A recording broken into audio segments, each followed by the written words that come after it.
In today's video, I'm going to teach you how to send emails from Gmail to Notion using Zapier.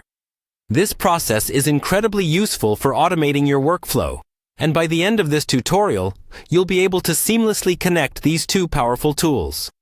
So, grab a coffee, and let's dive right into it. The first thing you'll want to do is sign in to your Zapier account.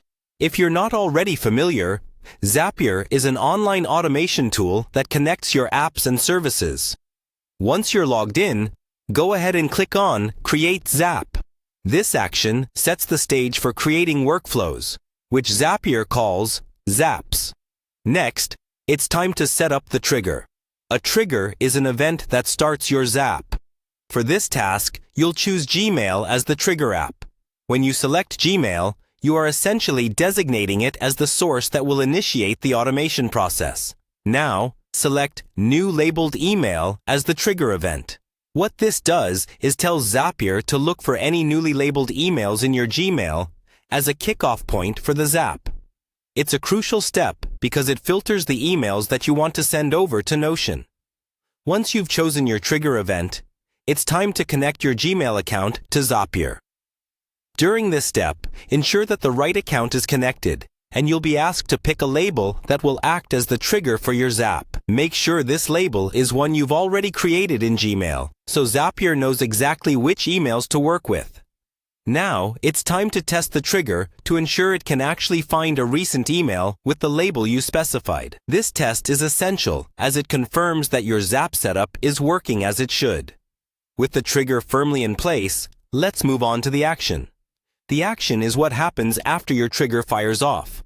In this case, you'll want to select Notion as the action app. Choosing Notion indicates that this is where our Gmail content is headed. Next, you'll need to select Create Database Item as the action event. This step essentially allows us to create an entry in Notion each time a labeled email is detected in Gmail. You'll then connect your Notion account to Zapier. Ensure that Zapier has the correct access to your database.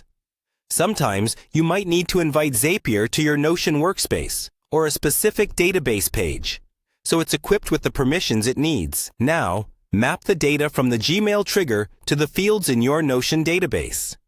Mapping means you are specifying which data from Gmail should fill which fields in your Notion database. Double-check to ensure all your fields are correctly linked.